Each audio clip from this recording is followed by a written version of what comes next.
পৃথিবীর মধ্যে 6টি শ্রেষ্ঠ দোয়া, এই দোয়াগুলোর আমল যদি কোনো বান্দা বান্দি করতে পারে তাহলে পৃথিবীতে যতগুলো দোয়া আছে তার ভিতরে এই দোয়াগুলোই সর্বশ্রেষ্ঠ দোয়া বলেছেন নবী করিম সাল্লাল্লাহু আলাইহি ওয়াসাল্লাম।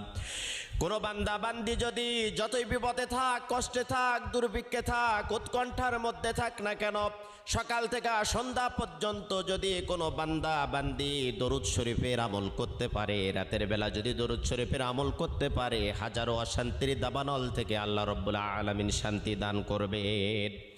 1 নম্বরে দরুদ শরীফের আমল করবেন। 2 নম্বরে ইস্তেগফার।